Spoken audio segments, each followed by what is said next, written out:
Okay, today is Tuesday, August 19th, and today we're here with Mike Nelson at Nonstop Powder Coating. How are you? Good, good. These are the ovens that Mike uses, and we have here the 1967 replacement knuckle and braking components for our friend Steve in New York.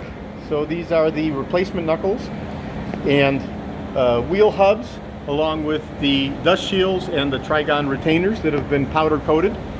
And what can you tell us about the process here, Mike? They were in pretty rough shape when we first got to them.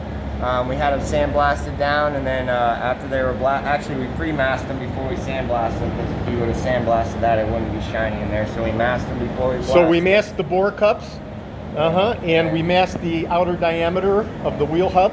And we had them blasted down the raw, demasked them, and then we re-cleaned them, re-hand sanded them, remasked them, and then we applied some zinc primer to help corrosion and rust in the future.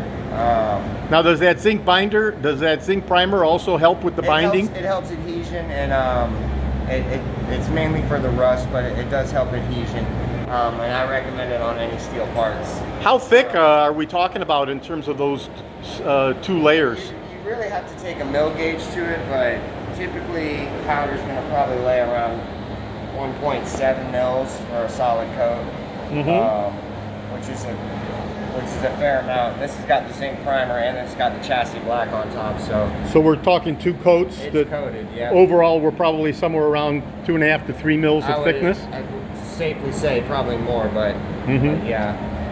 Yeah, you can actually feel the thickness on the retainers here. I mean, definitely a lot thicker than wet paint. Yeah. So I guess we're probably 6 or 7 times thicker, don't you think? Yeah, I wet painted for about 10 or 12 years. I was a mil-spec painter, so powder coat is way thicker. Okay, even so wet paints out there, they know. Yeah, so what we're going to have is we're going to have better corrosion resistance.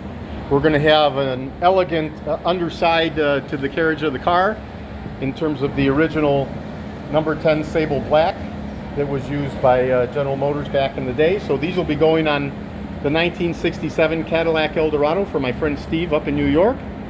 This is George in Florida. I have over 375,000 original vintage parts from 1959 through 1976, all the way through 78 for the Eldorados. We'll make them new again. And we make these parts new again, thanks to 1976 to 2005. There you go. All right, today is Tuesday, August 19th. Thank you, Mike. Hey,